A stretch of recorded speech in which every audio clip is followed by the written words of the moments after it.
Halo, Assalamualaikum warahmatullahi wabarakatuh. Kembali lagi ke channel kita yaitu Agile Mentor ya. Apa kabar teman-teman semuanya? Ya, saya harap teman-teman semuanya berada dalam keadaan sehat walafiat dan tentunya dengan semangat yang bergelora untuk senantiasa kita dapat bertahan dalam tantangan hidup yang semakin hari semakin luar biasa teman-teman semuanya. Saya harap bahwa segenap tantangan yang ada ini akan membentuk pribadi Anda menjadi suatu hal yang indah gitu ya. Sebagaimana mungkin Anda pernah membaca buku tentang See You at the Top ya. Karyanya buku Zig Ziglar ya. Oke. Beliau adalah seorang marketer dunia yang terkenal gitu pada waktu itu. Dia membuat buku yang sampai saat ini mungkin masih famous ya. Terkait dengan See You at the Top. Beliau berkata bahwa the setter glasses but for still. Jadi teman-teman ibaratnya tantangan itu yang mematuhi maksudnya yang memalu ya, yang memalu kita ya ibaratnya ini palu ya teman-teman ya, palu ya. Nah teman-teman semuanya, teman-teman jangan seperti gelas ya, teman-teman jangan seperti gelas ya. Ya kalau kira-kira teman-teman bagaimana ketika palu itu menakol kalau bahasa Sundanya ya, memukul gitu ya, hit the glass. Oh, jadi what's happen ya. Jadi tentunya ini akan berantakan gitu ya, akan akan hancur ya. Atau apalagi ya teman-teman, lebur gitu ya, hancur, lebur, atau perish ya, perish itu musnah gitu kan. Jadi apapun yang kita lakukan ketika kita tidak bisa bertahan terhadap tantangan itu ibaratnya adalah pukulan-pukulan ya, pukulan-pukulan palu gitu ya. Ketika ini ditakwalkan gitu ya, dipukulkan ke gelas, maka gelas ini akan akan seperti ya fata morgana, hilang begitu saja. Nah, Anda harus bisa membangun jati diri Anda menjadi suatu pribadi yang kuat ya. Tetapi dalam hal ini kita harus ya bagaimana ya? Kalau dalam bahasa Sundanya itu bisa ngigelan ya. Jadi setiap tantangan itu bisa kita sikapi dengan positif ya, sehingga kita menjadi suatu pribadi yang yang tangguh gitu ya, yang tangguh, yang tough gitu ya.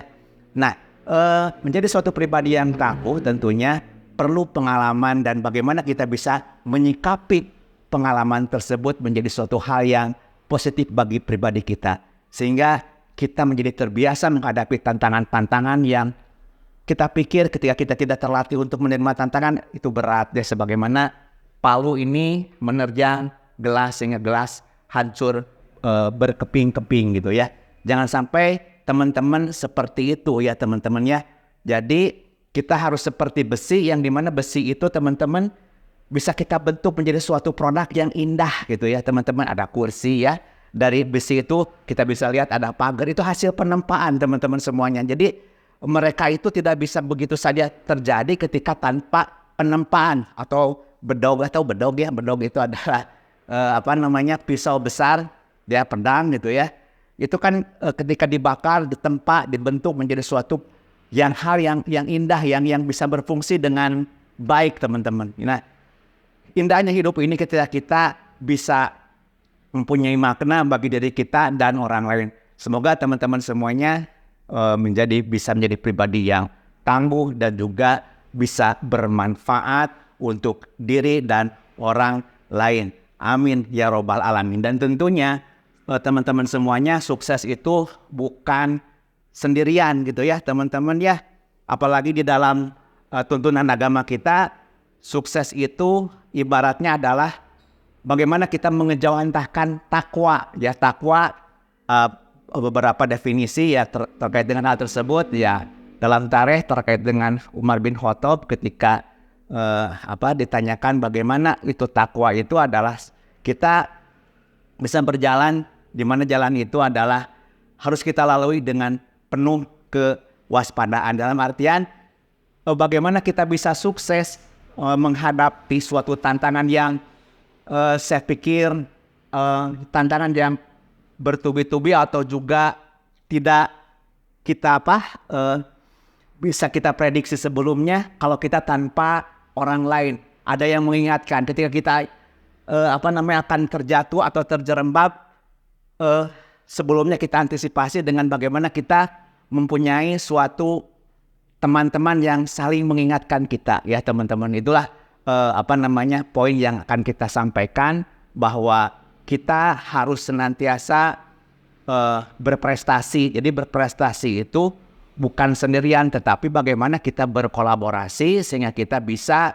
melewati setiap tantangan itu dengan aman gitu ya. Jadi takwa itu tidak bisa sendirian juga. Takwa itu memerlukan suatu aktivitas di mana watawasau bil haq, watawasau bis sabr, karena memang manusia akan berada dalam kerugian ketika kita tidak bisa berkolaborasi, terutama berkolaborasi di dalam teman-teman di dalam kebaikan gitu ya teman-teman ya. Selanjutnya teman-teman pada kesempatan ini saya akan sedikit membahas dalam suatu hal, ada pertanyaan yang penting ya, sangat penting terutama di era digital ini ya. Apakah memang teman-teman pernah nggak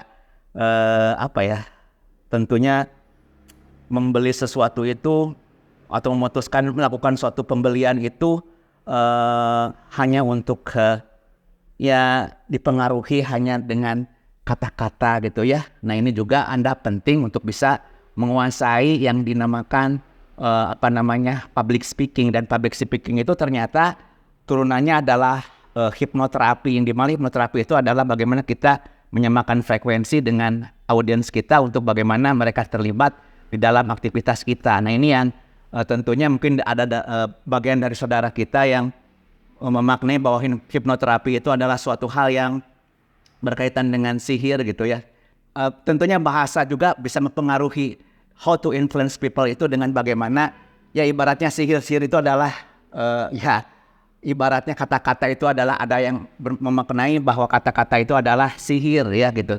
Yang maksud sihir itu adalah how to attract the people with a content gitu ya. Kalau dalam hal ini bagaimana kita bisa menarik konsumen melalui kata-kata atau konten yang dalam hal ini kita sebut dengan leads magnet gitu ya. Nah, jadi untuk bisa bagaimana kita bisa memberikan suatu kesan yang positif, tentunya kita bagaimana kita mempunyai atau menyajikan suatu tampilan yang bisa menarik customer kita gitu ya. Dalam hal ini melalui misalkan visualisasi gambar gitu ya, yang berkaitan dengan hal yang kita tuju terkait dengan segmen pasar yang kita pilih sebelumnya gitu ya. Nah di sini tentunya yang paling bermakna adalah bagaimana kita bisa memberikan suatu informasi di mana informasi tersebut masuk ke dalam otak bawah sadar customer kita. Nah ini sangat penting karena memang teman-teman ibaratnya semacam kita kenal iceberg gitu ya. Teman-teman tahu kan iceberg? Iceberg itu ibaratnya gunung es gitu ya. Ini gunung es, ini laut gitu ya. Ini laut ya bawahnya, tapi di bawahnya gunung itu ada hal yang tidak timbul gitu ya. Nah ini juga kita harus bisa melihat beberapa pertemuan yang kemarin kita harus bisa menyelami customer kita. Bukan berarti kita artinya yang sering kita lihat itu kan yang muncul. Tetapi dalam hal ini kita harus bisa melihat bahwa customer kita itu secara utuh gitu ya.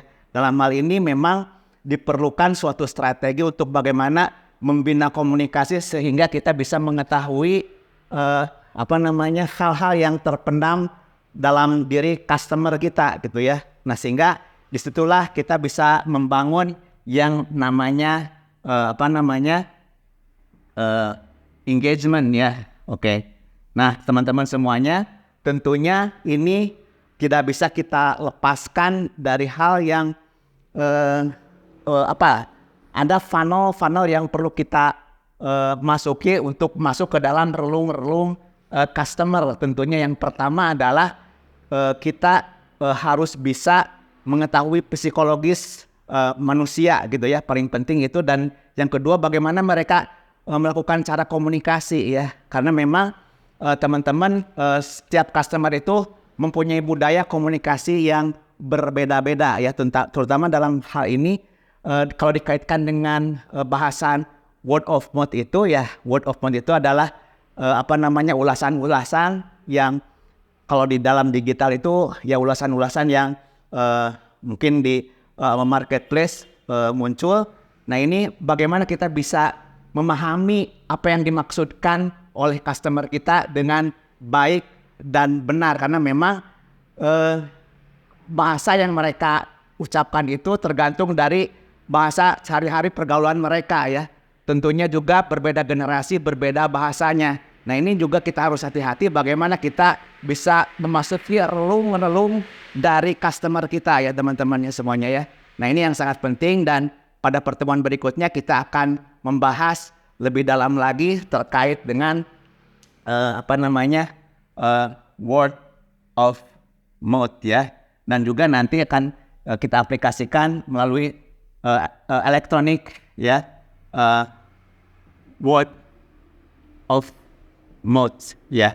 Dan ini tentunya kita ingin bisa memasuki bagian terdalam dari customer kita, sehingga ketika kita tahu bagian terdalam dari customer kita akan tahu apa maksud yang dikomunikasikan oleh customer kita ya. Seperti contoh misalkan seperti ini, customer kita menanyakan berapa sih harga misalkan mouse, berapa harga komputer. Nah, biasanya ketika kita kurang di dalam bagaimana kita menilai suatu customer gitu ya, karena memang kita hanya melihat atasannya saja, tidak mendalam, maka teman-teman semuanya ini akan menyebabkan kita akan kehilangan kesempatan untuk bagaimana mereka akan memutuskan pembelian gitu ya. Nah, tentunya di sini kita harus melihat situasi yang tepat bagi customer kita. Jadi jangan sampai ketika ada pertanyaan berapa harganya, tetapi kita tidak bisa memaknai pertanyaan tersebut. Kita tidak bisa melihat insight dari pertanyaan tersebut gitu. Nah, ini sangat berbahaya ketika kita, saya sudah benar menjawabnya, ini kan harganya misalkan 100.000, tetapi yang diinginkan customer kita tidak tahu dari pertanyaan tersebut ya. Ya, mungkin yang pertama yang harus kita evaluasi adalah mungkin kekhawatiran mereka ketika mereka mengeluarkan atau mengorbankan uang atau rupiah untuk dikeluarkan. Jadi maksudnya karena customer itu tidak ingin kehilangan ya. Yang kedua maksudnya tidak ingin rugi. Yang kedua adalah ketika dia berkorban, maka apakah dia akan untung atau tidak ya. Jadi kita harus tahu apa surganya, apa nerakanya dari customer. Demikian teman-teman pada pertemuan yang kali ini. Nanti minggu depan kita akan bahas terkait dengan word of mouth. Terima kasih. Assalamualaikum warahmatullahi wabarakatuh. Semoga sukses semuanya ya. Sampai jumpa.